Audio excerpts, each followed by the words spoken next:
So we are in Perek Chet and Pasuk Aleph. I'm going to focus a little bit on the first couple psukim, then I'm going to pretty much cruise through to Pasuk Zayin, to the story of the raven and the dove or pigeon, whatever Yonah is. So v'yizkor Elohim et Noach ve'et kol hachaya ve'et kol habehema asher ito bateva v'yaver Elohim ruach al haaretz v'yashoku hamayim. So God remembered Noach and all of the wild animals and all the domesticable animals that were with him on the boat.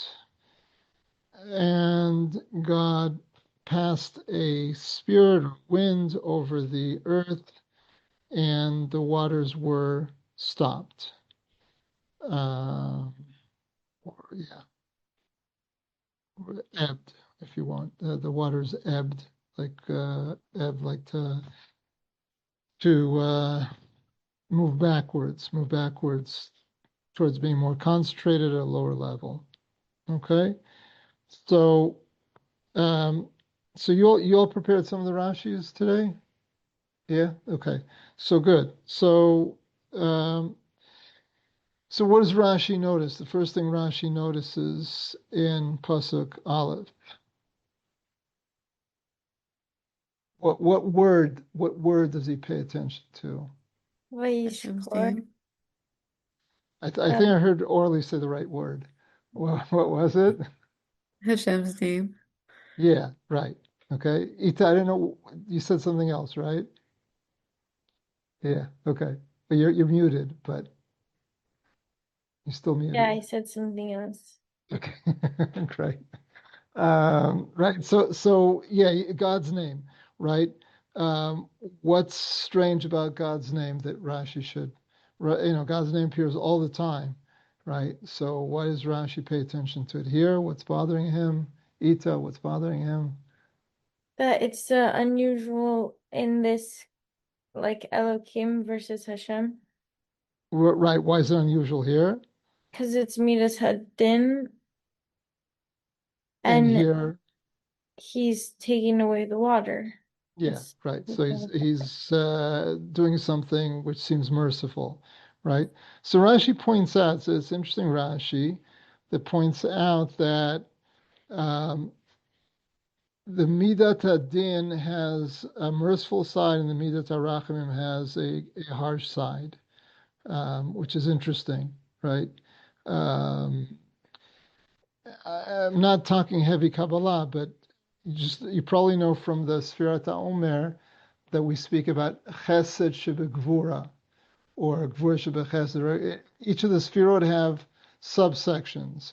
So I myself don't know too much about it, but you see that within Midot you have subdivisions. You have different aspects within aspects. And Rashi is pointing out why it works here and why it doesn't always work that way. So he says, Midat Adin, who v'nitafcha l'midat rachamim.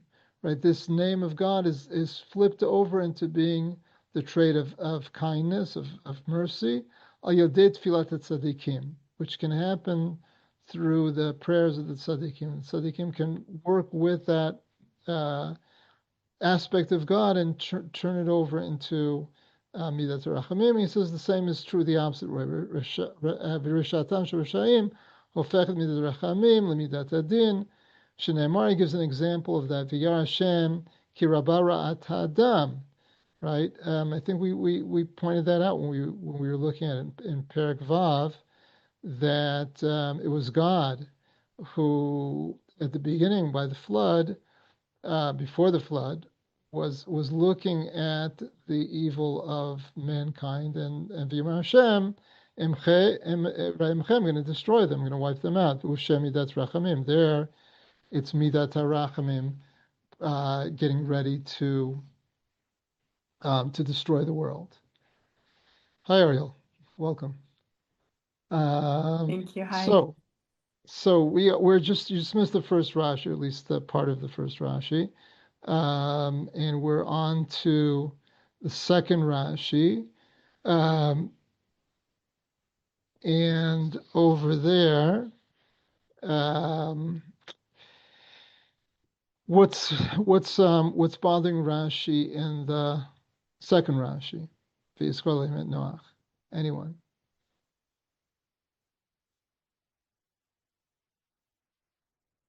That one is the Zachar, right? Like the Yep. why is this what is he remembering the animals for? Yeah, exactly. What's your? And did you all see the Ramban? Did you see the Ramban also on this?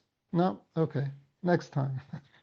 I know it's hard to find time to do everything. So whatever you do is great. Um, they have those things. I use what's it called, Grammarly, and they tell you like you're on top of 95% of users. So you guys are on top of 99% of Midrash Rachel alumni by preparing anything. So that's great. I mean, I'm sure that people learn all sorts of things, but whatever. You're definitely way up there. So anyway, um, so Rashi, yes, Rashi wants to know in what way could God remember the animals, and as what it's interesting for Rashi, right? The Zicharon is a focus on something positive that's happening currently. In other words, zikaron, right, can't simply be that God refocuses in general and says, "Oh yeah, I have a promise. I have something to do," right? So, in which case, if that's the case, then we have to figure out what did the animals possibly do. And so Rashi goes to a midrash and says that they exerted self-control. Mazachalahem lebeimot zechut shelo hishchitu darkam kodem lechen. So one is that in the past these were the good animals that didn't get corrupted, but also v'shloshim shubateva, but also that now they didn't have sexual relations on the boat. Right, which is fascinating. I mean, the whole thing about the animals, the midrashim, if we're to understand them literally, before also that they were corrupting themselves, all these things are difficult to understand. But I think one of the things that might help us understand this approach is what Rav Kook says about animals in Yamot HaMashiach. I might have mentioned it before. It presumably is true of the way they were before the flood. Rav Kook says they were on a really high level, that they were like people, right? And if they're like people, so that's a whole different ball game, right? They may not have free will, but then again, neither do angels. Um, so don't forget that on that level of no, never mind. I'm going to say something. I was going to say something. I'm taking back before I'm saying it. So sorry. Yeah. But in any case, so that's what Rashi says. Ramban. Take a look at the Ramban. Right. V'yiskol Elohim et Noach v'et kol ha'chaya v'et kol ha'beima haschira b'Noach mipnei shehayat tzadik tamim. So like Rashi says, Rashi doesn't mention why he'd remember Noach, but according to the Ramban, there has to be something good about Noach now. What's good about Noach? Now he's a tzaddik tamim. That's still the case.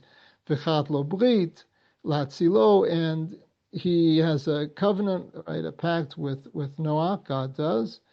V'Noach yichlol zaro asher ito, and that includes his seed that's there. Velo iskiram, however, right? What the Ramban is bothered by, and Rashi also, the Rashi doesn't mention as much as the Ramban, is why mention this list, right? This list is, we just on the Ramban. Who's it excluding? Right? Who the Ramban just by insinuation point out that it's excluding? Who didn't God remember? Who was on the boat? Birds. Okay, the birds. He's going to say that later. But before that, he just said something. What did he say? The wives and the Yeah, right. The wives and the children, the sons and daughters-in-law, right? Um, right. In other words, if you're just going to say Noach, if God's just going to say Noach, so we know Noach is like overriding category. It means Noach and everybody who's there, right? But once you're going to mention Chayau Behema, so then we have to ask why was Orly asked, like, what's with the birds, right? Why just Chayav Behema? Or, as the Ramban asks now, what about the children and the rest of the family?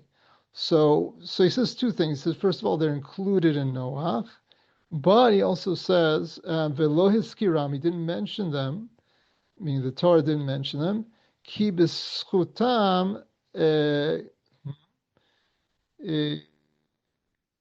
what is it? Doesn't look right. I have in my Ramban ki b'schutam nitzilu. I don't think that's right. Do you have a different version of the Ramban? Keep his chutok. Yeah, that's what it should be. Good, Yefeh, excellent. I have other versions of the Ramban, but you saved me the time. Yeah, that's what it should be saying, of course, right? Ki, right, because they were saved in his merit, in Noach's merit. So the fact that they're there, they're sort of hanging by his coattails. It's not God didn't remember them. They were saved because of Noach, but that's not the same. So what about the animals? Once the Ramban says that he's on board basically with Rashi's approach, then he's going to have a much bigger problem. What's with the animals? Are you going to go with Rashi's approach and be midrashic? The Ramban doesn't like those types of midrashim as pshat. Right? He will go to them occasionally, but generally he tries to avoid them. So he says, "Aval zechar shema b'behema b'chayu b'behema eno b'schut." That remembrance is not talking about any merit. Shein bebale nefesh zechut o chova zoti ba'adam levado, because other living beings don't have merit or uh, demerit, right? Except man alone. So what is the schira? The schira behem ki zachar et devar kodsho shama ve'olam. V'ratzon asher lo b'vriat ha'olam ala lefanav. So what's he remembering? He's remembering that he wanted to create them. That was part of his plan, his universe. That's what he wanted to do originally. So that he would want to continue that. That's the zechira, right? Obviously, the zechira, the words score is very much a human type of concept, right? In other words, in our terms, he remembered. God is fully aware of everything at all times. But from our perspective, right, his focus looked like he remembered, as if he forgot and he wasn't paying attention, and then he remembered. Okay. Then the Ramban finally asks about the ofot, and his answer is not that exciting. He says, "Veloskir al-of sheretz," also the sherets, right, the creeping animals which were mentioned before, "Ki yiskirat chaya shaveh imahem," because it's the same as with the animals. Ve'yidu alav re'o, and one informs about the other. So, it's the question seems stronger than the answer. Once you're going to mention the different types of animals, why only mention two and not all four categories that have been discussed? The Ramban simply says it's not necessary. We can figure it out without it. And it's interesting. And we know that the Torah does try to keep it as terse as possible. So what the Ramban says is not totally out of bounds. In other words, if we can figure out one from the other, so, and especially according to the Ramban, I imagine according to Rashi also, what's true of one type of animal is true of the others. In other words, really, the reason he's remembering it, whether you go according to Rashi, whether you go according to Ramban, it's all one reason. There's no differentiation between one type of animal and another. Okay. Any issues, questions, comments? No? Okay. Um, Tov. Okay, so pasuk bet. ויסחו מעיינות תהום וארובות השמיים ויכלה הגשם מן השמיים. Okay, so secher, by the way, is the modern Hebrew word for dam, right? Like Hoover Dam, right? The things that blocks the water. So that's what it means here. Also, the Mayanot, the springs of the deep, were blocked, and also the windows of the heavens, and the rain was prevented or stopped from the heavens. Okay, so all the flows were stopped, right? Not the flows in rivers and oceans, but the flows of extra water, whether they're coming from below, from above. No rain, right? No new rain, nor was there underground water coming out beyond what was already there. Now it's interesting. What I said is not entirely correct. Rashi corrects it. To understand Rashi, you have to look at the previous parak, pasuk Yud Aleph. What? Second, yeah. What's the difference? I know you all prepared. Ariel, did you prepare also? No, sorry, I didn't get to. Okay, so that's good. You can be our guinea pig. Okay, great. Because the other ladies all know all the answers because they already prepared. Okay. So what's the if you compare Perek Zion Pasuk Yud Aleph to our Perek in Pasuk Bet, and I'll give you a hint because I put you on the spot. What's the difference in the way the Mayanot are being spoken about?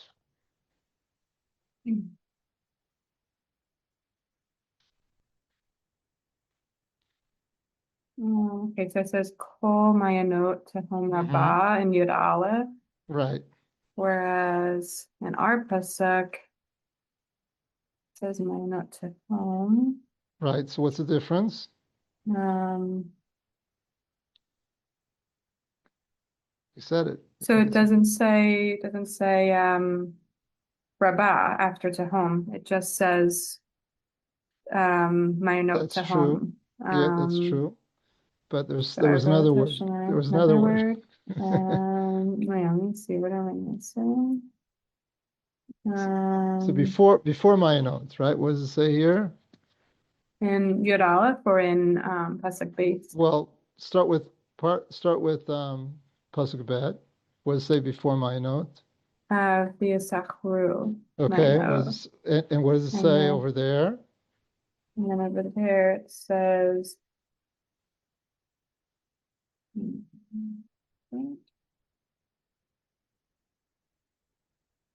oh, Nivku. So it's a different verb.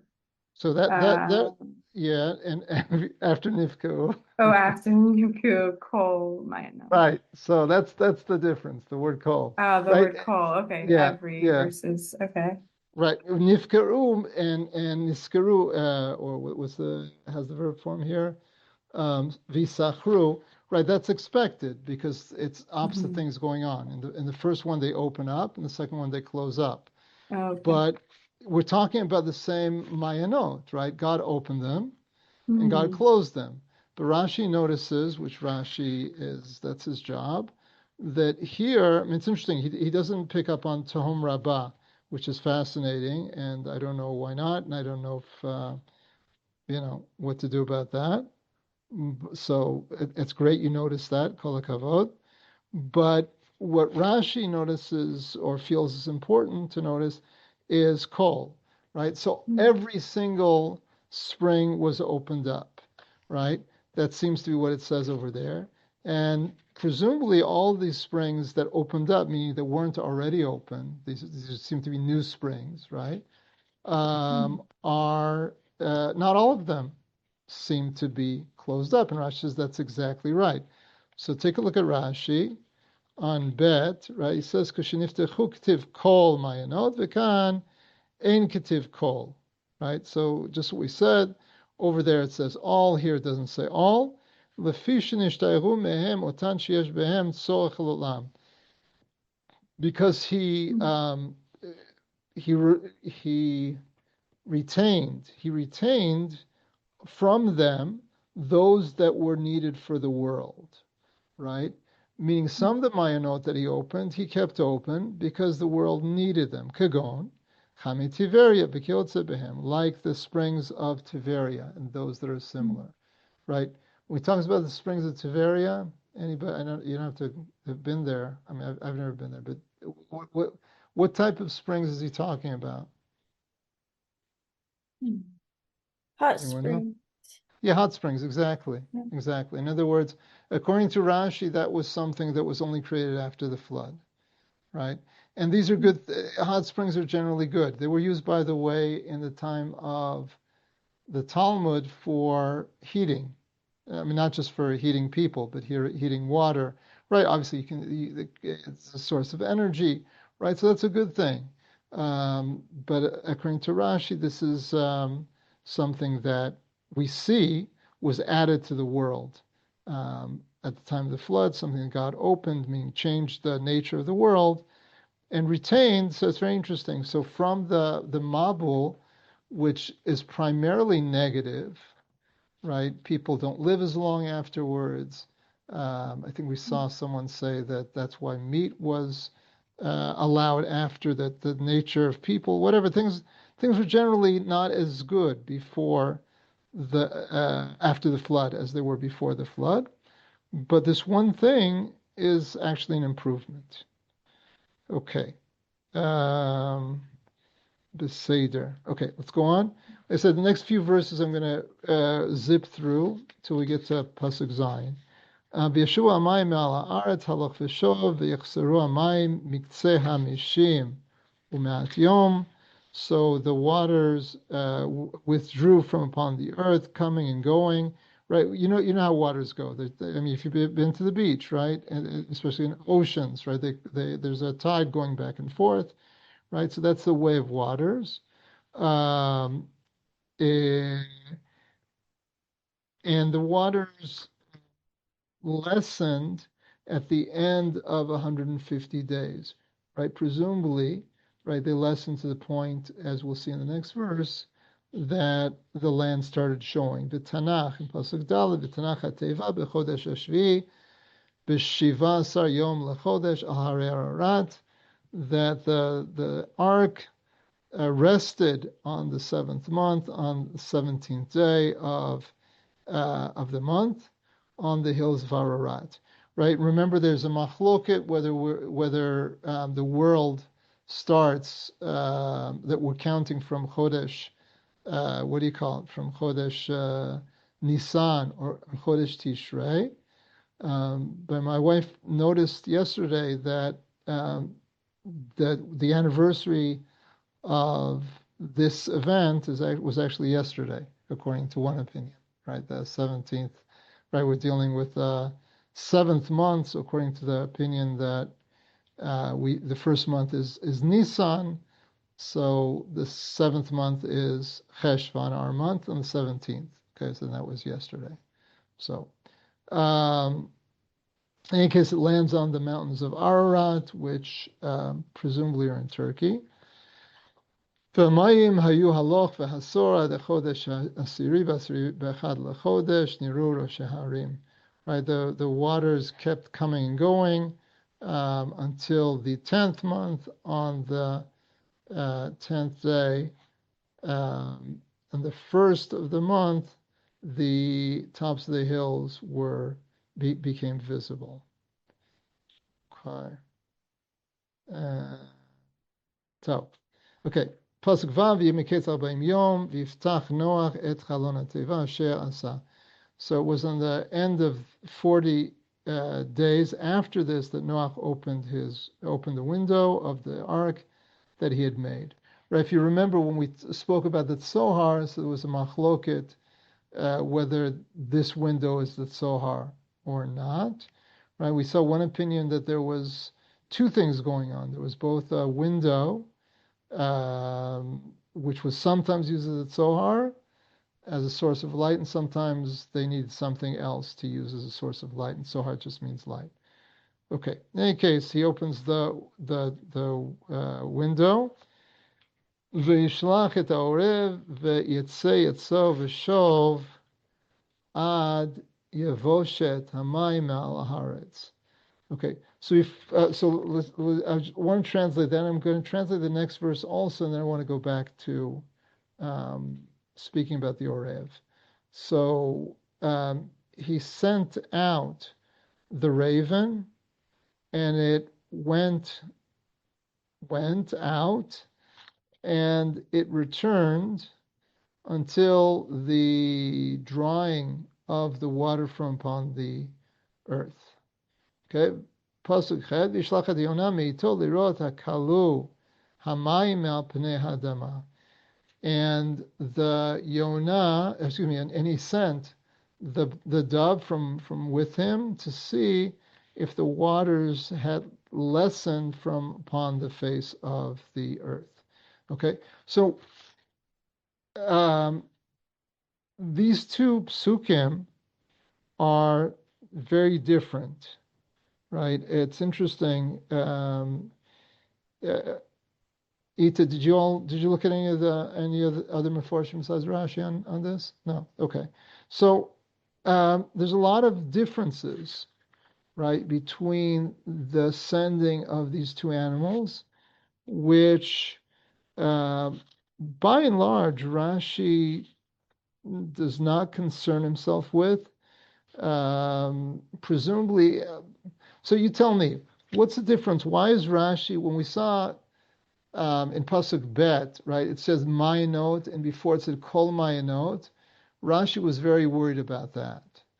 But why here, when we're going to see differences, when it's not parallel, the way he sends the Yonah to the way he sends the raven, why is Rashi less concerned about that? Why doesn't Rashi see that as an issue? Anyone want to suggest?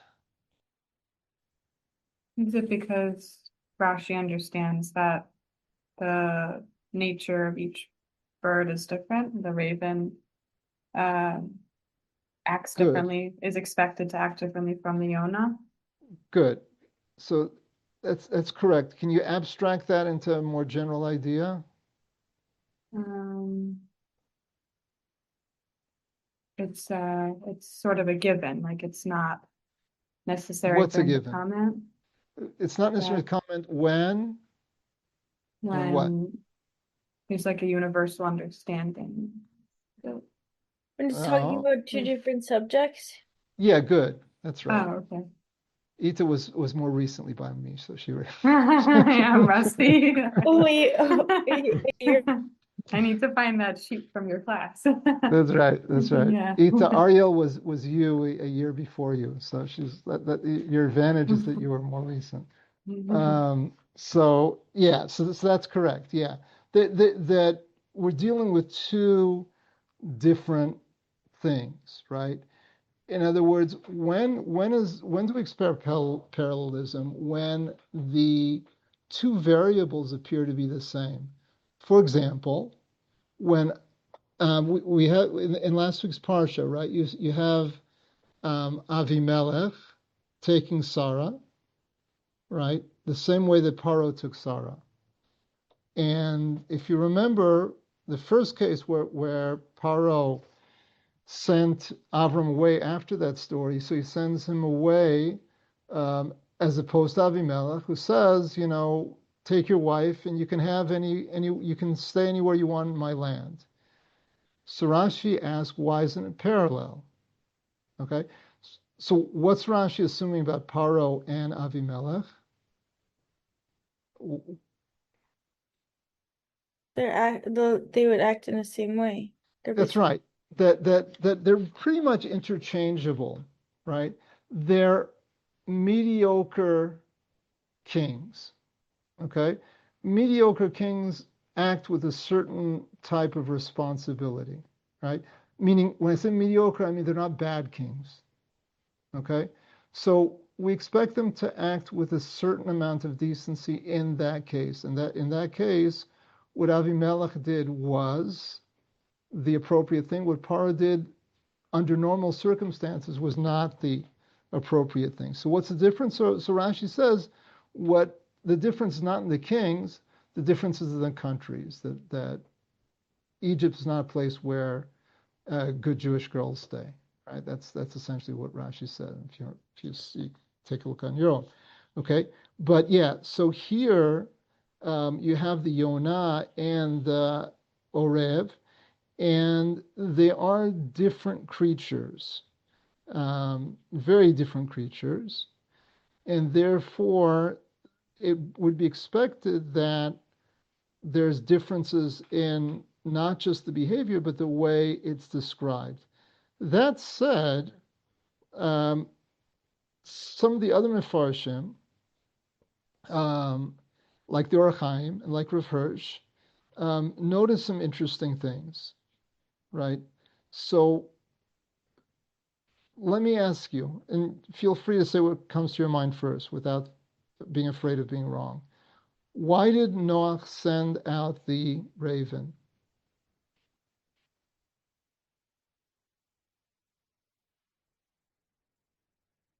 The first thing comes to your mind, the obvious thing, what everybody thinks. Stronger than the No. I'm just saying, what was the purpose? He sent him out. Why? To go on a tour, to See what beautiful, happens. See if to there's see what happens for what? What purpose? if there's dry land. Yeah, that's right. Okay, that will be the simple understanding. That's the way I always understood it. Till I don't remember if I ever learned that. I mean, I ever taught this, so it could be I never really focused on this, but I always assumed that was the case. The Orach Chaim says that the psukim, if you compare pasuk vav, pasuk zayin, pasuk chet, it's clear that that's not the case. What do you think the Orach Chaim's proof is? It's sort of a negative proof. It doesn't say something that it says in pasuk chet. What is that thing that's missing in pasuk zayin?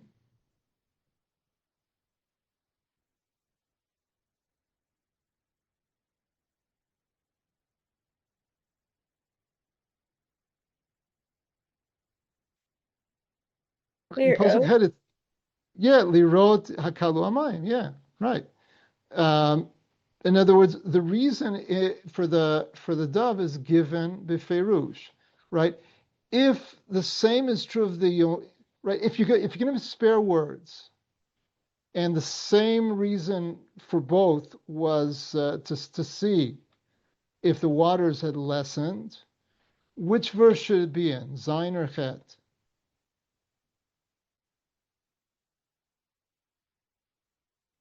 Should it be first or second? Zion, because Yeah, it's the Zayin, right? introduction to Yeah, this concept. that's right. The first time, right? If you can say, well, just like it's true of the raven, it's true of the dove. But to not say anything about the raven, and then to speak about the dove, would seem to be strange, right? There's something else missing in the first.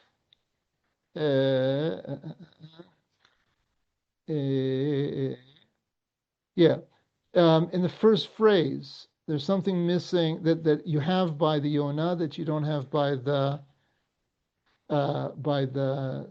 raven, right? Look at the first phrase. Sorry, Meito. Meito, good, from being with him, right?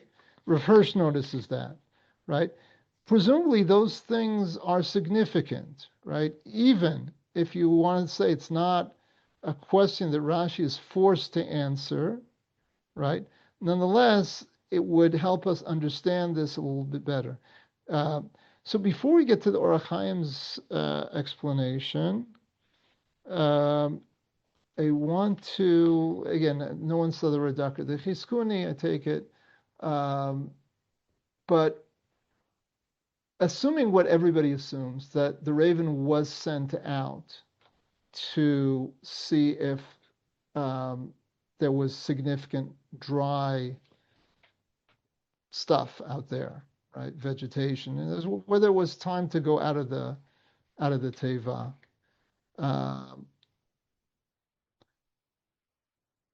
What question should be asked? That's too general. That's not fair. Okay, so I'll ask the question. The question is, why a raven? There used to be a Marx Brothers movies way before your times, before my time, called Why a Duck. But so why a raven? Not why a duck. Why a raven? So the Radak and the Chizkuni both deal with that question. What might you answer? See if anybody can figure out why. What advantage is there to a raven over anything else? Now, granted, you could always answer the Rambam's answer to such questions that it had to be something. So yeah, okay, you could go that road, but assuming that there was a choice here, a conscious reason choice, is there any reason to prefer raven over anything else? I feel like the raven is stronger than, let's say, Yona, where like it would be able to go out and find dry land, even if it's not necessarily like right there and easy to find. Okay, so that's definitely true. I mean, as far as I don't know that much biology, but that's my impression also, like you. Though if it's only strength, right? Noah has the whole zoo, so I'm not sure that's the strongest animal. Yeah, but it has to Hmm. be able to fly also. Has to be able to fly. That's true. You can't That's send a true. lion out there. Yeah, yeah. I mean, I'm thinking of an eagle, for example. Eagles are cool. They're pretty strong. They fly nicely. Um, so the truth is, what the Hiskuni and Radak say is not going to get out of that problem either. So they suggest that the raven is, what do you call that in English? Like a vulture, buzzard. What are those called? Uh, they eat dead animals, carcasses. Predator? Sorry, what was it? Predator? Scavenger, Or right? scavenger? Okay. Yeah. What did you say? Said predator, but scavenger Yeah, is predator. No, probably. predator is not the thing. So they're looking Mhm. for ones that are going to eat dead animals. So Mhm. I don't think eagles do that. So that would scratch the eagle. Um, but the one problem with that approach is, okay, why specifically a raven and not a vulture, for example? But because vultures are really ugly. I don't know. But uh, but yeah, that's what they want to say. Why scavenger? The answer should be obvious. What's going to be plentiful out there after the flood is a lot of dead animals and people lying around, right? Sort of gross, but practical. Okay, so that's what they say. That's what the two of them say, which is reasonable.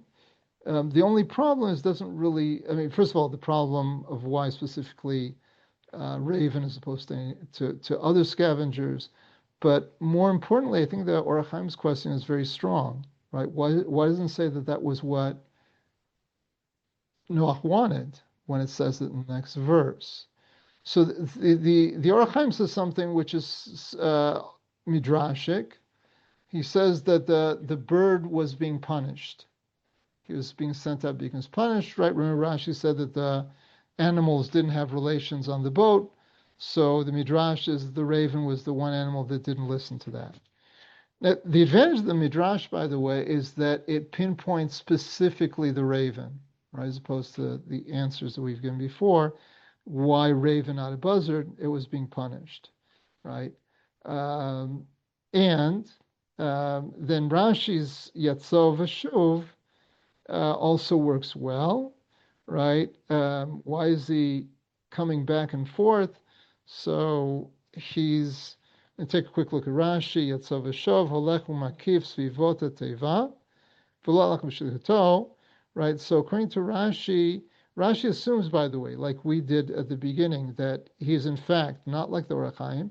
He's in fact being sent out to find out if there's enough dry land mass to signal that things are okay again, right? But says Rashi, he didn't go on his mission. He kept on circling, right? Why did he do that? She'ech choshdo al zugo, kamo shenim b'agada. Right? He was worried that Noach would mate with his wife, right?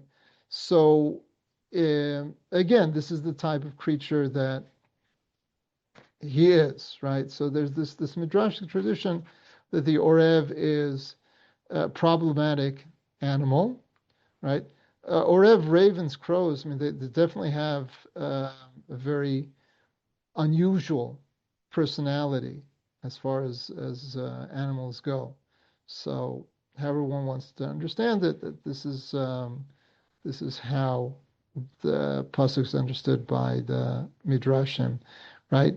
And Rashi adds also, however, to the benefit of the Orev, ad yevoshet hamayim, right? The end of the verse, right, until the water dried up, says Rashi, pshuto kamashmo. The simple understanding is just like it sounds, but midrash agada muchan haya orev l'shlichut acheret, but tzirat geshamim b'yamei Eliyahu, right? So it was ready. It was sort of hovering, meaning not doing anything until a different drawing of the earth, and that was in the time of Eliyahu when there was a famine, not famine. Well, there was also famine, but there was a drought, right? Because Hashem, well, Eliyahu asked Hashem to stop all the water, all the rain, right?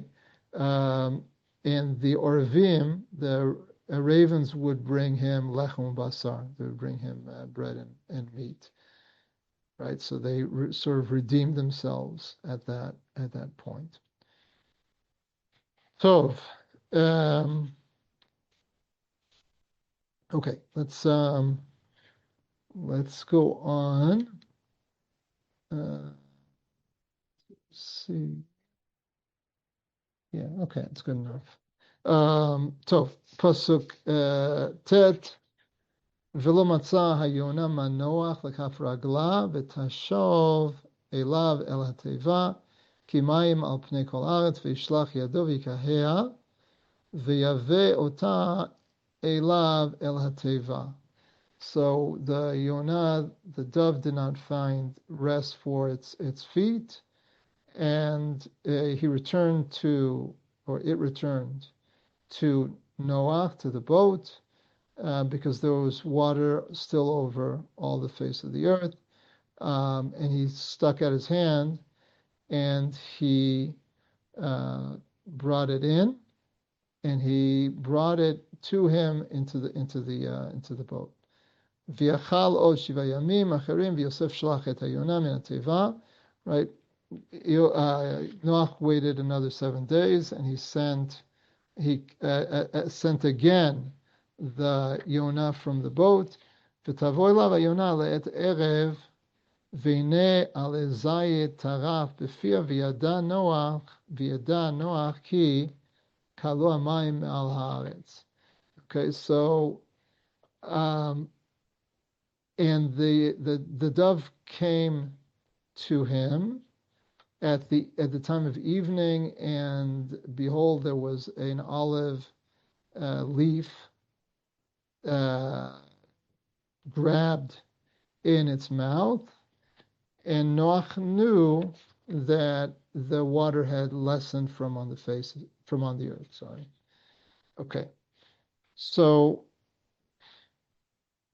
By the way, the Kli Yakar is interesting to say about why it's important that it's evening, which is an interesting detail. Does it really matter? So he has a whole discussion of that. But what most people are interested in is the alezayit, the fig, the olive leaf, right? Ale is really leaf; it's not really branch. It could be, the fact there's one leaf, maybe there's several leaves, and it's holding a branch by the leaf, right?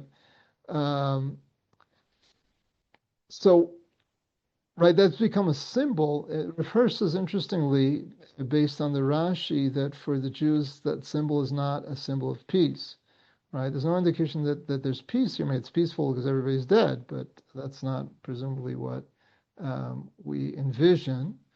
So there's a Rashi brings a midrash because of the word, or really the phrase taraf b'fia. So what's the question I'm going to ask you? This is on your Rashi sheet, if you can remember that long ago. Why is Rashi going to be? I'm sort of making it easy for you, but don't feel embarrassed if you don't know. Why is Rashi bothered by the word taraf in Pasuk Yud Aleph?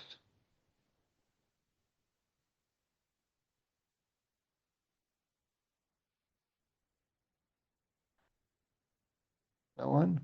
Why is Rashi ever bothered by single words?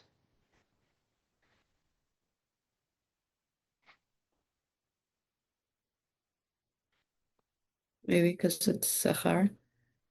Sorry, it's a nice try. It's a good try. Let's see. Because like Taraf b'fia. Yona is one second. Is that taraf?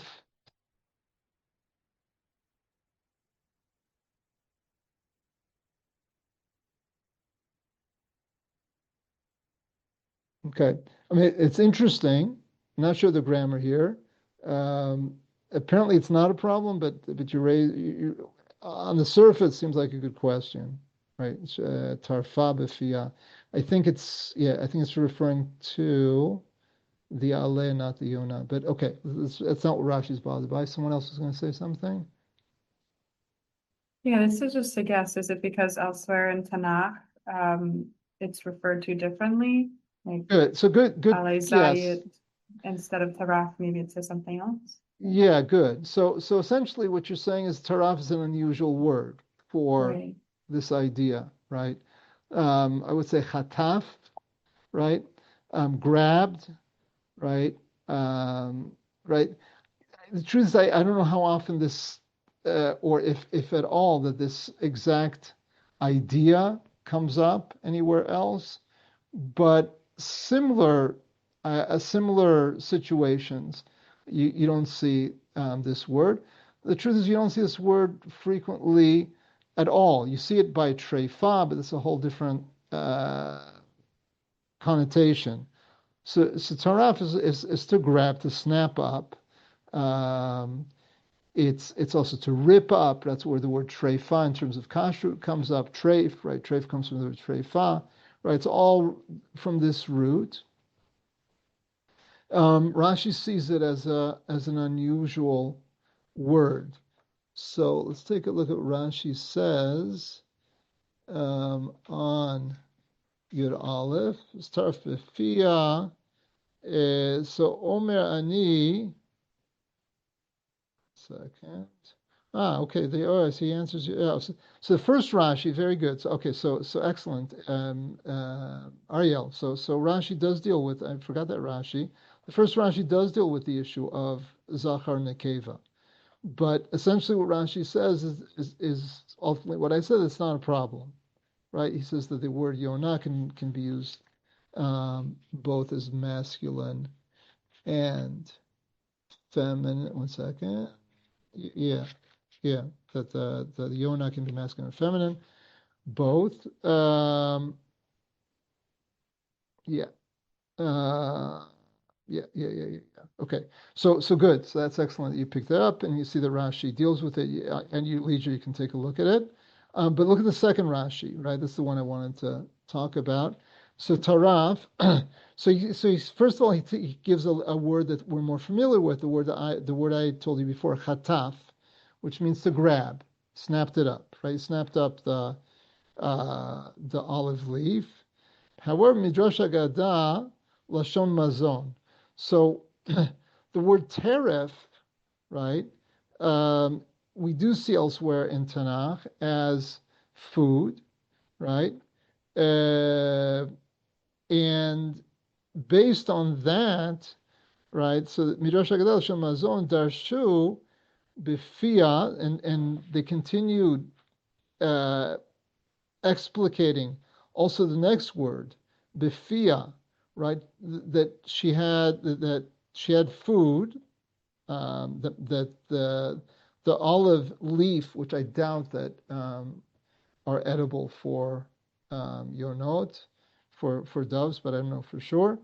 In any case, it says that it has this food, bifia, right? In its mouth, they're saying no, that's not. Once the Torah is getting us to try to understand something deeper here, we should try to find an alternative understanding to bifia, in its mouth.